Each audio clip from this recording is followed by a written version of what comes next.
Praise the lord. సామెతలు 5వ అధ్యాయము 1వ వచనం ప్రారంభం. నా కుమారుడా, నా జ్ఞానోపదేశము ఆలకింపుము, వివేకము గల నా బోధకు చెవియొగ్గుము.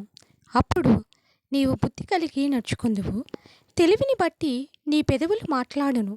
జారస్త్రీ పెదవుల నుండి తేనె కారును. దాని నోటి మాటలు నూనె కంటను నునిపైనవి. దాని వలన కలుగు ఫలము ముషిని ఫండంతా చేదు. అది రెండంచులు గల కత్తి అంతా పదును కలది. దాని నడతలు మరణమునకు దిగుటకు దారితీయును. దాని అడుగులు పాతాళమునకు చక్కగా చేరును.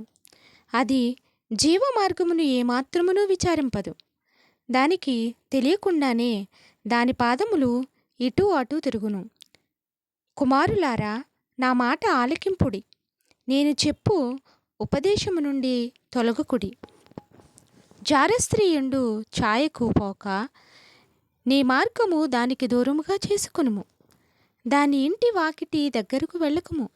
వెళ్ళినేడల పరులకు నీ యవ్వన బలమును, క్రూరులకు నీ జీవితకాలమును ఇచ్చివేతువు. నీ ఆస్తి వలన పరులు తృప్తి పొందుదురు. నీ కష్టార్జితము అన్యుల ఇల్లు చేరును. తుదకు నీ మాంసమును నీ శరీరమును క్షీణించినప్పుడు అయ్యో, ఉపదేశము నేనెట్లు త్రోసివేసి తిని, నా హృదయము గద్దింపు నెట్లు తృణీకరించెను. నా బోధకుల మాట నేను వినకపోతిని. నా ఉపదేశకులకు నేను చెవి యొక్కలేదు. నేను సమాజ సంఘముల మధ్య నుండినను ప్రతి విధమైన దౌష్ట్యమునకు లోబడుటకు కొంచెమే ఎడమాయను అని నీవు చెప్పుకొనుచు మూలుగుచూనుందువు. నీ సొంత కుండలోని నీళ్లు పానము చేయము. నీ సొంత బావిలో ఉప్పు జలము త్రాగుము.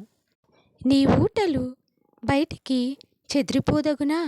వీధులలో అవి నీటి కాలువగా పారదగునా? అన్యులు నీతో కూడా వాటిని అనుభవింపకుండా అవి నీకే ఉండవలను గదా. నీ ఊట దీవెన నొందును. నీ యవ్వన కాలపు భార్యయందు సంతోషింపుము. ఆమె అతి ప్రియమైన లేడి, అందమైన దుప్పి. ఆమె రొమ్ముల వలన నీవు ఎల్లప్పుడూ తృప్తి నొందుచుండుము. ఆమె ప్రేమ చేత నిత్యము బద్ధుడవై ఉండుము. నా కుమారుడా, జారస్త్రీ యందు నీవేళ బద్ధుడవై ఉందువు. పరస్త్రీ రొమ్ము నీవేళ కౌగిలించుకుందువు. నరుని మార్గములను యెహోవా ఎరుగును. వాని నడతలన్నింటినీ ఆయన గుర్తించును. దుష్టుని దోషములు వానిని చిక్కుల పెట్టును.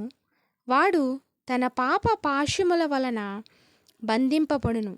శిక్ష లేకయే అట్టివాడు నాశనమగును. అతి మూర్ఖుడై వాడు త్రోవ తప్పిపోవును. ఆమేన్. Thanks for watching.